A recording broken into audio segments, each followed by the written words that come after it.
தாய் வீடு மார்ச் 2026. கனடாவில் கல்வி வள பங்கீட்டு சமத்துவமின்மையும் கல்வித்தர வீழ்ச்சியும் காணப்படுகின்றதா? எழுதியவர் தானா சிவபாலு, வாசிப்பவர் கீதா சத்யகுமார். கல்வி வள பங்கீட்டு சமத்துவமின்மை, இன்இக்விட்டி டிஸ்ட்ரிபியூஷன் ஆஃப் ரிசோர்ஸ் என்பது தனி மனிதர்களுக்கிடையே மட்டுமன்றி மாகாணங்களுக்கு மாகாணங்களும் வேறுபட்டனவாக காணப்படுகின்றன. கனடா அரசாங்கம் அனைவருக்கும் ஒரே வகையான கல்வி வளங்களை வழங்குவதில்லை என்ற குறை நீண்ட காலமாக நிலவி வருகின்றது. கல்விக்காக ஒதுக்கப்படும் நிதியில் மாகாணத்திற்கு மாகாணம் மட்டுமன்றி மாகாணங்களுக்குள்ளேயும் வேறுபாடுகள் காணப்படுகின்றன.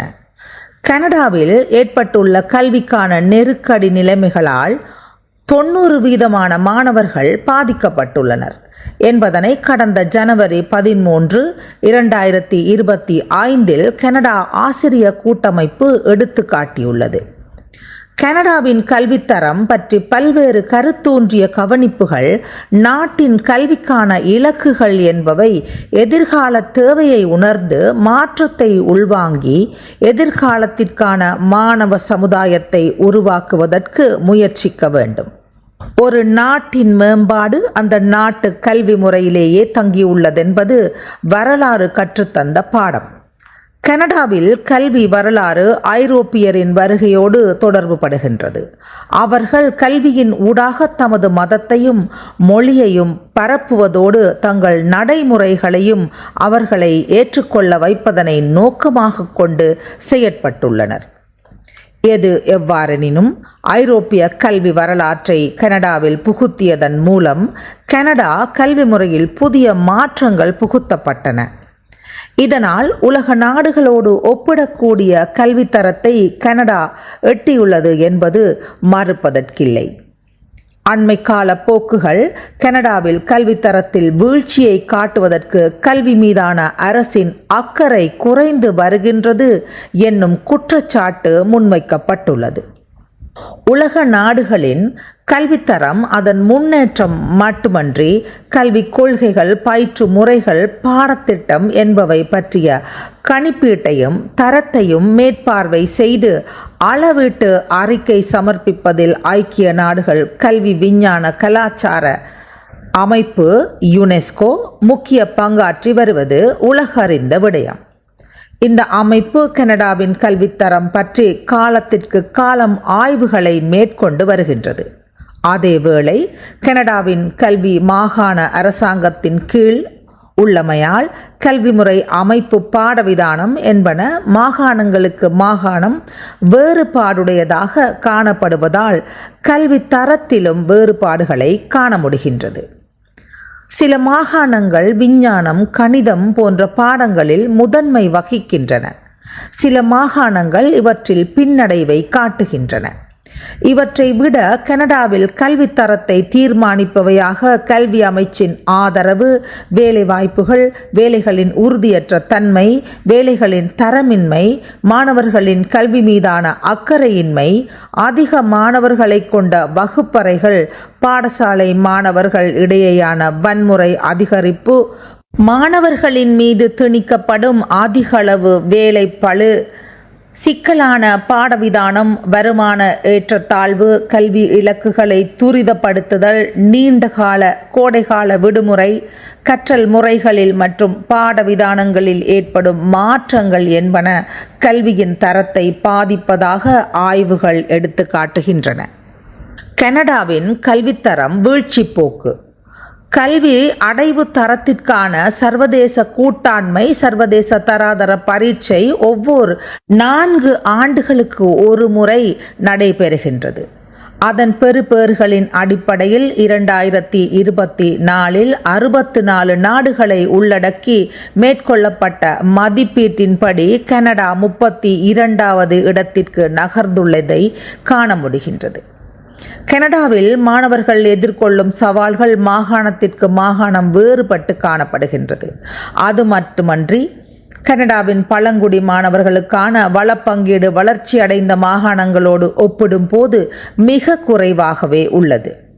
ஆசிரியர் வளம் நிதியோடு தொடர்புடையதாக காணப்படுவதால் கணிதம், வாசிப்பு, விஞ்ஞானம் ஆகிய பாடங்களில் மேற்கொள்ளப்பட்ட சர்வதேச மாணவர் மதிப்பீடுகளில் முதல் நிலையை ஆசிய நாடுகளான ஜப்பான், சிங்கப்பூர், தென்கொரியா ஆகியவை உச்சத்தில் நிற்பதாக அப்பரீட்சை முடிவுகள் எடுத்துக்காட்டுகின்றன.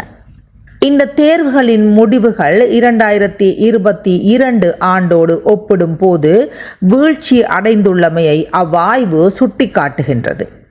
81 நாடுகளை சேர்ந்த 6,90,000 மாணவர்கள் இந்த ஆய்வுக்கு உட்படுத்தப்பட்டிருந்தனர்.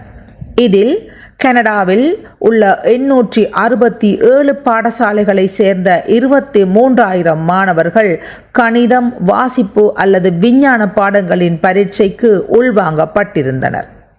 உண்மையிலேயே இந்த வீழ்ச்சி வீதம் ஒன்டாரியோ, பிரிட்டிஷ் கொலம்பியா மற்றும் அல்பர்டா மாகாணங்களில் வீழ்ச்சி வீதம் குறைவாகவும் மற்றைய மாகாணங்களில் மிக அதிகமாகவும் காணப்படுவதாக ஆய்வு எடுத்துக்காட்டியுள்ளது. இது கல்வி அமைச்சை மட்டுமல்ல, அனைத்து கல்வி அலுவலர்களையும் சிந்திக்க வைத்துள்ளது. இதன்படி சிங்கப்பூரை சேர்ந்த மாணவர்கள் 575 புள்ளிகளை கணிதத்திலும், 543 புள்ளிகளை வாசிப்பிலும், 561 புள்ளிகளை விஞ்ஞானத்திலும் பெற்றிருந்தார்கள். கனடாவில் கணிதத்தில் 497 புள்ளிகளையும், வாசிப்பில் 507 புள்ளிகளையும், விஞ்ஞானத்தில் 507 புள்ளிகளையும் பெற்றிருந்தனர். இது கனடாவின் கல்வி முறைக்கு ஓர் எச்சரிக்கையாக அமைந்தது என பிரேசர் நிலையம் அறிவித்துள்ளது. கனடாவின் கல்வி முறைமையில் பல்கலைக்கழக புகுமுக புள்ளிகளுக்கான தேர்வுகள் இலகுபடுத்தப்பட்டுள்ளமையையும் அவை தராதரத்தை குறைத்துள்ளன என்பதையும் அது சுட்டிக்காட்டுகின்றது. கல்வி பெறும் முறைமையில் அனைவருக்கும் இடமளிக்க வேண்டும் என்னும் கொள்கை முன்வைக்கப்படுகின்றது. இதனால் மதிப்பீட்டு தரத்தை குறைத்து சமநிலையை பேண விளைவதனால் கல்வி தரத்தில் வீழ்ச்சி ஏற்படுகின்றது என சுட்டிக்காட்டப்படுகின்றது. தகமை கூடிய மாணவர்கள் தாங்கள் தொடர்ந்து காட்டி வந்த ஈடுபாட்டை குறைத்துக் கொள்கின்றார்கள் என ஆசிரியர்கள் குறை கூறுகின்றனர்.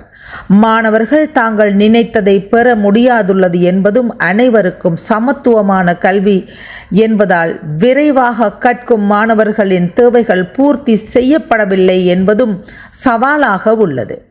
அதாவது புத்தி கூர்மை உள்ள பிள்ளைகளின் கற்றல் தேவைகள் பூர்த்தி செய்யப்படாமல் மழுங்கடிக்கப்படுகின்றன. வேகமாக கற்பவர்களை முன்னோக்கி தள்ளு, மெல்ல கற்பவர்களை இழுத்துச் செல் என்னும் கோட்பாடு இங்கு பின்பற்றப்படுவதில்லை என்பது குறிப்பிடத்தக்கது. மாணவர்களின் திறமைக்கேற்ப அவர்கள் வழிநடத்தப்பட வேண்டும் என்பது கனடாவின் கல்வி முறைமையால் மழுங்கடிக்கப்படுகின்றது. கல்வி அமைச்சின் ஆதரவின்மையும் தவறுகளும். கல்வி அமைச்சின் செயற்பாடுகளும் பொறுப்புகளும் பற்றி பார்க்கும் போது கல்வி கொள்கைகளை விருத்தி செய்தல், நடைமுறைப்படுத்துதல், பாடசாலைகளுக்கு நிதிகள் மற்றும் வளங்களை ஒதுக்குதல், பாடசாலைகளின் செயற்பாடுகளை மேற்பார்வை செய்தல், கல்வி தரத்தை மேம்படுத்துதலும் தலையிடுதலும் போன்றவற்றை மேற்கொள்ளும் கடப்பாடுடையது. அதே போன்று கல்வி அமைச்சின் பொறுப்புகளாக கல்வி தரத்தை ஒழுங்கமைத்தல், பாடவிதான விருத்தி மற்றும் மறுபரிசீலனை, கல்வி சமநிலையை பேணுவதை உறுதிப்படுத்துதல், ஆசிரிய பயிற்சிகளும் விருத்தியும் என்பன உள்ளன. இவை எவ்வளவிற்கு செயற்படுத்தப்படுகின்றன என்பதை பொறுத்தே கல்வி தரத்தை உயர்த்த முடியும். உறுதியற்ற வேலை நிலைமைகள். ஆசிரியர் தொழில் இன்று மிகவும் சவால்கள் நிறைந்தவையாகவும் நிச்சயமற்ற தன்மை உடையதாகவும் காணப்படுவதற்கு கல்வி அமைச்சின் செயற்பாடுகளே காரணமாகும்.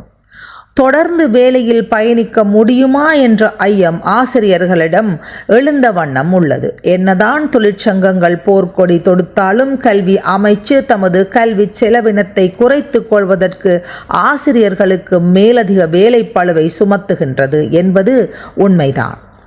மாணவர்களின் தொகையை 16 இருந்து 23 பின்னர் 30 அதிகரித்த காலங்களில் ஆசிரியர்கள் பலர் பணியிலிருந்து விலக்கிக் கொள்ளப்பட்டனர். இதனை விட மாணவர்களோடு ஊடாடுவதும் இன்றைய காலகட்டத்தில் மிகவும் சிக்கலாக அமைந்து விடுகின்றது. எடுத்துக்காட்டாக, ஒரு மாணவருக்கு ஆசிரியர் ஏசிவிட்டார் அல்லது அடித்து விட்டார் என பெற்றோர் முறையிட்டால் அந்த ஆசிரியர் விசாரணை முடியும் வரை பாடசாலை பக்கமே தலை காட்டக்கூடாது என்ற மிக கடினமான வரையறைக்கு உட்பட்டு ஆசிரியர்கள் கொதிநீரில் நிற்பது போன்று வகுப்பறைகளில் செயற்பட வேண்டிய நிலைமை காணப்படுகின்றது. மிகவும் வறிதான வேலை நிலைமைகள். ஆசிரியர்களின் வேலை நிலைமைகள் மிகவும் தன்னார்வமற்ற, தன்னிச்சையாக இயங்க முடியாத நிலைமைகளை கொண்டுள்ளது. வகுப்பறைகளில் போதிய வளங்களற்ற நிலைமைகள், மாணவர்கள் தொகை அதிகம், 2 ஆசிரியர்கள் செய்ய வேண்டிய பணியை ஒரு ஆசிரியர் செய்ய வேண்டிய நிலைமைகள், வகுப்பறையில் உதவியாளருக்கு பணிகளை நல்க வேண்டிய நிலைமை, மாணவர்களோடு உதவியாளரையும் மேற்பார்வை செய்ய வேண்டிய நிலைமைகள், அதிகமான மாணவர்களுக்கு தனித்தனியாக உதவ வேண்டிய நிலைமைகள், மாணவர்களின் முன்னேற்றம் தொடர்பாக பொறுப்பு கூற வேண்டிய நிலைமைகள், விரைவாக கற்கக்கூடிய மாணவர்களுக்கும் மிகவும் மந்தகதியில் கற்கும் மாணவர்களுக்கும் அவர்களின் கற்றல் முறைகள், தேவைகள் என்பவற்றை நிவர்த்தி செய்ய வேண்டிய கடப்பாடு உண்டு. மாணவர்களின் கல்வித்தரத்தை பேணத்தக்க வகையில் அனைத்து மாணவர்களின் முன்னேற்றத்தை அளவீடு செய்து அவர்களின் அடைவுகளை மறுபரிசீலனை செய்ய வேண்டிய பாரிய பொறுப்பும் ஆசிரியர்களுக்கு உண்டு. இவற்றை விட தம்மை சுய மதிப்பீடு செய்வதோடு தங்களது கற்பித்தல் முறைமைகள், திறன்களை அதிகரிக்க வேண்டிய செயற்பாடுகளுக்கு போதிய அளவு காலமும் நிதியும் ஒதுக்கப்படாமை போன்ற விடயங்கள் ஆசிரியர் தொழிலை வறிதாகவே ஆக்குகின்றது. மாணவர்களின் அக்கறையின்மை. இன்று ஆசிரியர்களும் பெற்றோர்களும் எதிர்கொள்ளும் மிகவும் கவலை தரும் விடயம் மாணவர்களின் அக்கறையின்மை. இதற்கு பல்வேறு காரணங்கள் உள்ளன. ஏன் மாணவர்களின் ஈடுபாடு குறைவடைந்து செல்கின்றது என்பது இன்று கல்வியாளர்களிடமும் பெற்றோரிடமும் எழும் கேள்வியாகும். இந்த போக்கு கனடாவின் ஆதிக்குடிகள் மத்தியில் அதிகளவாக காணப்படுகின்றது என்பதை ஐநா கல்வி விஞ்ஞான கலாச்சார அமையம் எடுத்துக்காட்டியுள்ளது. எல்லா குழந்தைகளும் வாழ்க்கையில் ஒரு சமமான வாய்ப்பை பெற உரிமை கொண்டிருக்கின்றனர் என்று மோலி கூறினார். கனடாவிலும் அதிகமான கனடாவின் முதல் குடி இண்டிஜெனஸ் குழந்தைகள் பின்தங்குகின்றனர். ஜாதியியல் அடிப்படையில் பாகுபட்டுள்ள மக்கள் குழுக்களில் உள்ள குழந்தைகள், பராமரிப்பில் உள்ள குழந்தைகள் மற்றும் இளைஞர்கள், வறுமை மற்றும் பிற வாழ்க்கை சவால்களை எதிர்கொள்ளும் குழந்தைகள் அனைவரும் தங்கள் தனிப்பட்ட திறன்களுக்கு இணையான உரிமைகள் கொண்டு சேர்க்கப்படுவதற்கும் பராமரிக்கப்படுவதற்கும் உரிமை உள்ளவர்கள். ஐநா கல்வி விஞ்ஞான கலாச்சார அமையத்தின் அறிக்கை கல்வி சமத்துவத்திற்கு எதிரான அபாயங்களை அடையாளம் காட்டுகிறது. வருமானத்தில் உள்ள பாகுபாடு கல்வி இடைவெளிகளை மூடியுள்ளதை கடினமாக்குகின்றது. இது கல்வி சாதனை இடைவெளியின் 2 பக்கங்களிலும் உள்ள அனைத்து குழந்தைகளுக்கும் சவால்களை உருவாக்குகின்றது. மாணவர்களின் ஈடுபாட்டை அதிகரிப்பதற்கு பெற்றோர், ஆசிரியர், பாடசாலைகளுடன் இணைந்து செயற்பட வேண்டியது அவசியமாகின்றது. மாணவர்கள் வாழும் சூழல், அவர்களின் தொடர்புகள் என்பனவும் அவர்களின் கல்வி மீதான ஈடுபாட்டை அதிகரிக்கவோ அன்றி குறைக்கவோ முடியும். மாணவர்களின் கற்றல் மீதான ஈடுபாட்டை பெற்றோர் அறிந்து கொள்ளத்தக்க வகையில் ஆசிரியர் பெற்றோர் சந்திப்புகள் ஏற்படுத்தப்படுகின்றன. பாடசாலைகளும் பெற்றோரும் இணைந்து மாணவர்களின் வரவை அதிகரிப்பதோடு அவர்களின் செயற்திறனை மட்டுமன்றி ஈடுபாட்டையும் அதிகரிக்க முடியும். பெற்றோரின் கண்காணிப்பு மட்டுமன்றி பாடசாலைகளில் மாணவர்களின் கற்றல் ஈடுபாடு பற்றிய தெளிவை பெற்றோருக்கு தெரியத்தக்கதாக பெற்றோர் ஆசிரியர் ஊடாட்டம் அதிகரிக்கப்பட வேண்டும். கனடாவில் 16 வயதிற்கு மேற்பட்ட மாணவர்களை கட்டுப்படுத்த முடியாத நிலை பெற்றோருக்கு சட்டத்தால் வரையறுக்கப்பட்டுள்ளமையும் ஒரு சாபக்கேடாகவே உள்ளது.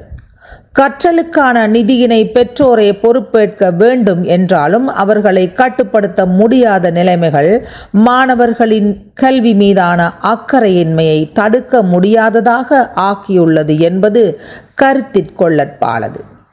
சிக்கல் நிறைந்த அளவுக்கு அதிக மாணவர்களை கொண்ட வகுப்புகள். மாணவர்கள் அதிகமாக உள்ள வகுப்புகளில் தனிப்பட்ட கவனிப்புகள் குறைவடையும். ஒவ்வொரு மாணவருக்கும் தேவையானவற்றை திருப்தியாக செய்ய முடியாத நிலைமை அவர்களின் தேவைகள் தொடர்பில் ஆசிரியர் அறிந்து செயற்பட முடியாது இருப்பதால் ஆசிரியர் மாணவர்களுக்கு இடையிலான இடைவெளி அதிகரித்து செல்லும். மாணவர்கள் அதிகமாக இருப்பதால் பிரத்யேக கவனிப்புகள் குறைவடையும். மாணவர்களின் கற்கும் திறன்கள் குறைவடையும். மாணவர்கள் கட்டுப்பாடின்றி ஏனையோருடன் உரையாடுவார்கள். தங்கள் பக்கம் கவனத்தை ஈர்க்க ஏதாவது செய்து ஆசிரியரின் கவனத்தை மறுபக்கம் திருப்பச் செய்வார்கள். இது ஆசிரியர்களுக்கு அதிகளவு சிரமத்தை தருவதாக அமைகின்றது. வகுப்பறை செயற்பாடுகளில் எல்லா மாணவர்களுக்கும் வாய்ப்பு கொடுக்கப்பட வேண்டும் என்பதால் குறைந்தளவான செயற்பாடுகளையே மேற்கொள்ள முடியும்.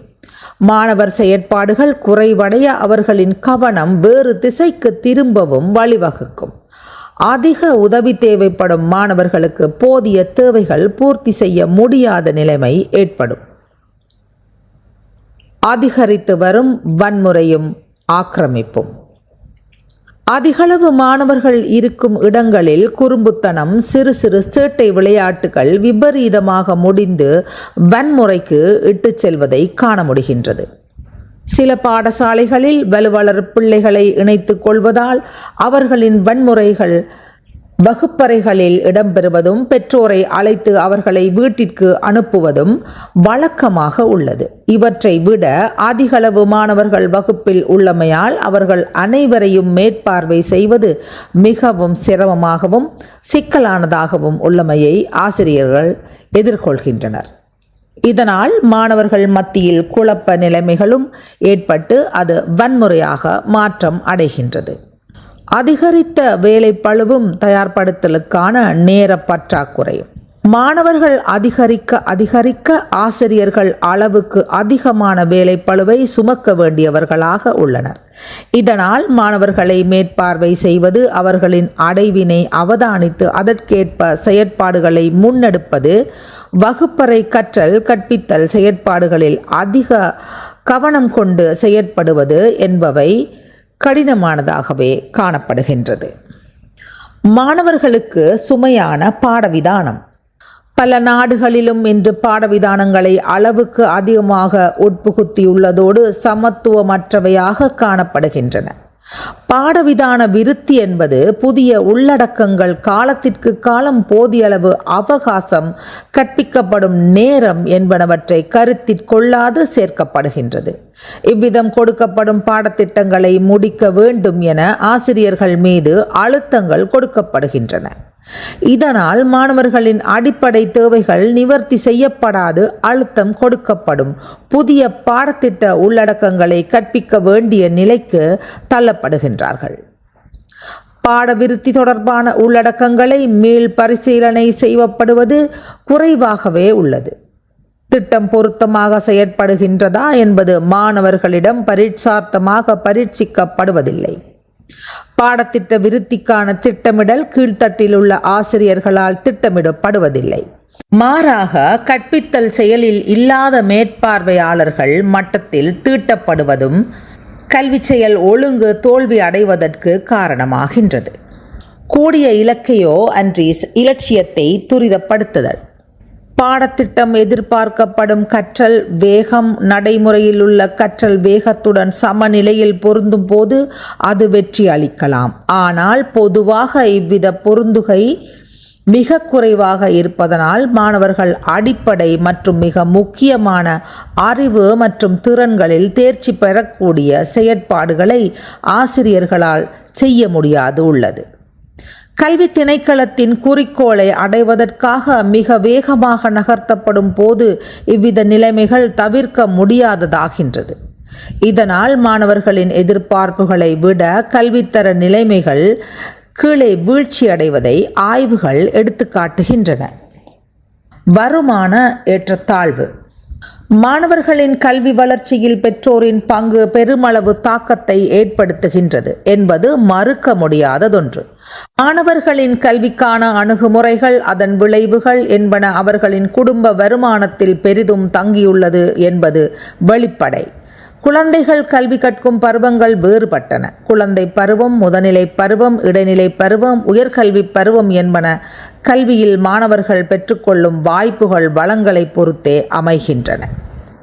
கனடா சமூகத்தில் உள்ளவர்களின் வருமான ஏற்றத்தாழ்வுகள் அதிக அளவாக காணப்படுகின்றன. வேதனம் பெறுவோரை எடுத்துக்கொண்டால் அவர்களில் பல தட்டுகளில் வைத்து பார்க்கலாம்.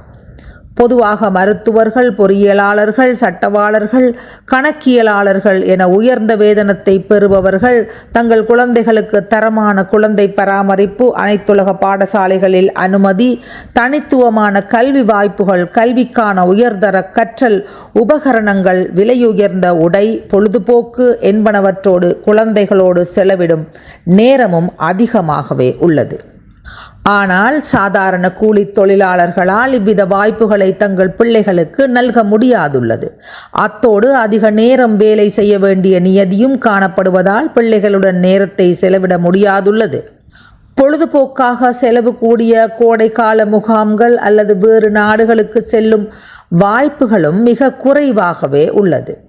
பிள்ளைகளை வெளியிடங்களுக்கு கூட்டிச் செல்லும் நிலைமைகளிலும் கல்வியோடு தொடர்புடைய அருங்காட்சியகங்களுக்கு கூட்டிச் செல்வதோடு அங்குள்ளவை பற்றி பிள்ளைகளோடு கலந்துரையாடி அவர்களின் அறிவாற்றலை வளர்க்கும் தன்மையும் கற்ற மற்றும் உயர்ந்த வேதனம் பெறும் பெற்றோருக்கு வாய்ப்பாக அமைகின்றது. ஆனால் கூலி தொழில் செய்யும் உயர்கல்வி அற்றவர்களுக்கு அவை பற்றிய விளக்கங்களையோ அன்றி தொழில்நுட்ப வளர்ச்சி பற்றியோ செயற்கை நுண்ணறிவு பற்றியோ பிள்ளைகளுக்கு சொல்லித்தர முடியாதவர்கள் மட்டுமல்ல, அவர்களிடமே தங்கள் கைத்தொலைபேசிகளை இயக்கவோ அன்றி கணினியில் சிலவற்றை செய்யவோ தெரியாதவர்களாக தங்கள் பிள்ளைகளிடம் உதவி கேட்க வேண்டிய நிலையில் உள்ளனர். இது பிள்ளைக்கு தனது தந்தைக்கு தெரியாதவையை நான் அறிந்து வைத்திருக்கின்றேன் என்ற பெருமை மட்டுமன்றி உங்களுக்கு ஏதும் தெரியாது என்று கூறுவதையும் மௌனமாக ஏற்றுக்கொள்ள வேண்டிய நிலைமை காணப்படுகின்றது. கோடைகால கல்வி இழப்பு. கல்வித்தரத்தின் வீழ்ச்சிக்கு ஆய்வாளர்கள் பல கருத்துக்களை முன்வைக்கின்றனர். கனடாவில் பின்பற்றப்படும் கல்வி ஆண்டு மிக நீண்ட இடைவெளியுள்ள விடுமுறையை கொண்டுள்ளமையை ஒரு காரணமாக முன்வைக்கின்றனர். கோடை காலத்தில் 2 மாதங்களுக்கு மேலாக பிள்ளைகள் கற்காமல் இருப்பதை சுட்டிக்காட்டுகின்றார்கள். டொரண்டோ பல்கலைக்கழகத்தின் ஒன்டாரியோ கல்விக்கான ஆய்வுகள் நிறுவனத்தின் OISE கல்வியியல் மற்றும் உளவியல் இணை பேராசிரியர் ராட் கனிங்ஹாம் எனும் ஆய்வாளர் ஆண்டு முழுவதும் பிள்ளைகள் கல்வி கற்பது சிறந்தது என குறிப்பிடுகின்றார். இருப்பினும் விடுமுறை காலத்தில் வீட்டில் கற்றுக்கொள்ள போதுமான வசதிகள், வாய்ப்புகள் மற்றும் திறனை வளர்க்கும் நல்ல சூழ்நிலை காணப்பட்டால் வீட்டிலும் கற்றுக்கொள்ளலாம் என குறிப்பிடும் அவர், பாடசாலைகளின் நீண்ட விடுமுறைக்கான இடைவேளையை தக்க வைத்துக் கொள்ளலாம் என குறிப்பிடுவதில் இருந்து பிள்ளை கல்வியை இடைநிறுத்தாது தொடர வேண்டும் என்பது முன்வைக்கப்படுகின்றது. இது ஆசிய நாடுகளில் காணப்படும் 2 அல்லது 1 வார விடுமுறைகளோடு ஒப்பிடும்போது கனடாவில் 2 மாதங்களுக்கு மேலாக விடுமுறை வழங்கப்படுவது மாணவர்களின் கல்வித்தர வீழ்ச்சிக்கு ஒரு காரணமாக அமைகின்றது. கனடாவில் கோடை காலத்தில் கற்பதற்குரிய வசதிகளை கல்வி திணைக்களங்கள் வழங்குகின்றன. எனினும் பெரும்பாலான மாணவர்கள் அவற்றை பயன்படுத்துவதில்லை என்ற குறையும் முன்வைக்கப்படுகின்றது. பாடத்திட்டங்களில் கற்றல் முறைகளில் மாற்றம். கல்வி செலவீனத்திற்கு நிதியை பங்களிப்பது மாகாண அரசுகளின் பொறுப்பாகும். பாடத்திட்டங்களை தீட்டுவதும் மாற்றுவதும் மாகாண அரசுகளின் பொறுப்பாக உள்ளது. எனவே மாகாண அமைச்சர்களுக்கு கீழுள்ள கல்வி திணைக்களமே பாடத்திட்டத்தை தயாரித்தல், மாற்றுதல், நடைமுறைப்படுத்தல் என்னும் செயற்பாடுகளை மேற்கொள்வதாகவும் மேற்பார்வை செய்வதாகவும் உள்ளது. இது மாகாண அரசின் விருப்பு வெறுப்பை பிரதிபலிப்பதாக அமைகின்றது. கல்வி அமைச்சுகளின் கீழ் பாடவிதானத்திற்கான பிரிவு இதற்கான தீர்மானங்களை மேற்கொண்டு நடைமுறைப்படுத்தப்படுகின்றது. எனினும் எந்தவித மாற்றம் இடம்பெற்றாலும் மாகாண அமைச்சின் அங்கீகாரத்தை பெற்றிருத்தல் வேண்டும் என்பதோடு கல்வியில் முன்னேற்றம் காண்பதற்கு கீழ்வரும் விதந்துறைகளையும் கவனத்தில் கொள்ள வேண்டும் எனவும் குறிப்பிடப்படுகின்றது. வகுப்பறைகளில் மாணவர்களின் எண்ணிக்கையை குறைத்தல், கல்விக்கான துணை அலுவலர்களை நியமித்தல், சிக்கல் நிறைந்த விதிகளை தளர்த்துதல், ஆசிரியர்களின் பாடத்திட்டமிடல் தயாரித்தலுக்கான பொருத்தமான நேரத்தை ஒதுக்குதல், பாடத்திட்டத்தில் கட்டாய கல்வி உள்ளடக்கப்பட்டுள்ளது. 1 முதல் 12 வகுப்பு வரை மாணவர்கள் கல்வி கற்க வேண்டும் என எதிர்பார்க்கப்படுகின்றது. இந்த எதிர்பார்ப்பை அடிப்படையாக கொண்டே கல்வி திட்டமிடல் மேற்கொள்ளப்படுகின்றது. கல்வியை நடைமுறைப்படுத்துவதில் ஆசிரியர்களின் ஆதரவு கற்றல் எதிர்பார்ப்புகளோடு இணைந்து செல்ல வேண்டியுள்ளது. ஆசிரியர் கற்றலுக்கான உதாரணங்கள், முன்னெடுப்புகள் மற்றும் கற்றல் சாதன பயன்பாடுகள் வளங்களை ஒழுங்கமைத்தல் என்பனவற்றோடு தொடர்புடையதாக அமைகின்றது. பாடவிதானத்தின் உள்ளடக்கம் அரசின் கொள்கை வகுப்புகளோடு தொடர்புபட்டதாக உள்ளது. பாடத்திட்டம் அனைத்து பாடப்பரப்புகளையும் உள்ளடக்கியதாக அமைவதோடு ஒழுக்க கல்வியையும் உள்ளடக்கியதாக அமைய வேண்டும் என எதிர்பார்க்கப்படுகின்றது. பாடத்திட்டத்தை தீர்மானித்தல், திட்டத்தை வடிவமைத்தல், மதிப்பீடு மற்றும் அளவீட்டு தகவல்களை தருதல் போன்றவை பாடத்திட்டத்தின் பாற்படுகின்றன. மாணவர்கள் மத்தியில் ஒழுக்கக்கேடு, மது மற்றும் போதைப் பொருட்பாவனை அதிகரித்து வருவது பாடசாலைகளுக்கு மட்டுமல்ல, அரசாங்கத்திற்கும் பெற்றோருக்கும் பெரும் தலையிடியாக மாறி வருகின்றது. எப்படி இவற்றை தவிர்க்கலாம் என்பது விடை காணப்பட முடியாத சங்கிலி தொடராக நீண்டு செல்கின்றது. இளம் தலைமுறையினர் தங்கள் வாழ்க்கையை சீரழித்து பாதியில் வழிமாறி தடுமாறும் நிலைக்கு தள்ளப்படுகின்றார்கள். அவர்களை மீட்டெடுப்பது யார், எப்படி என்ற கேள்வி கல்வியாளர்களுக்கு மட்டுமன்றி சட்டத்தை நிலைநாட்ட வேண்டிய பாதுகாவலர்களுக்கும் புரியாத புதிராகவே உள்ளது. ஒரு புறம் மது உற்பத்தியையும் விற்பனையையும் அரசு ஊக்குவிக்கின்றது, மறுபுறம் கட்டுப்படுத்த வேண்டும் என அதற்காகவும் பெருந்தொகையான நிதியை செலவு செய்கின்றது. முடிவுரை. கனடாவின் கல்வித்தரம் மாகாணங்களுக்கு மாகாணம் வேறுபட்டு காணப்படுவதற்கு பொறுப்பு கூற வேண்டிய நிலைமை அந்தந்த மாகாண அரசுகளையே சாரும். கல்விக்கான நிதி ஒதுக்குவதில் கனடாவின் மத்திய அரசின் பங்களிப்பு காணப்பட்டாலும் அதனை நிர்வகிக்கும் பொறுப்பு மாகாண அரசுகளிடமே உள்ளது. இதனால் கனடாவின் தேசிய கல்வி கட்டமைப்பு ஒரே சீராக இயங்க முடியாத நிலையில் உள்ளது. அல்பேட்டாவில் உள்ள பாடசாலைகளின் கல்வித்தரத்தில் கணித விஞ்ஞான துறைகள் முதலிலை வகிப்பதை ஆய்வுகள் எடுத்து காட்டுகின்றன. அமெரிக்க பல்கலைக்கழகங்களின் 1ஆம் ஆண்டுக்கான பாடத்திட்டத்திற்கு ஈடான கல்வியை உயர்தரத்தில் கற்பிக்கப்படுவதாக ஆய்வறிக்கைகள் எடுத்து காட்டுகின்றன. பொதுவாக கனடாவில் கல்வித்தரம் பற்றி பேசும்போது அது உலகத்தரம் வாய்ந்ததென்பது மறுக்கவியலாதது. கல்வியாளர்கள் நிறைந்த நாடாக கனடா காணப்படுகின்றது. கனடாவில் 55% பட்டதாரிகள் என்பது உலக நாடுகளில் உயர்தரமாகும்.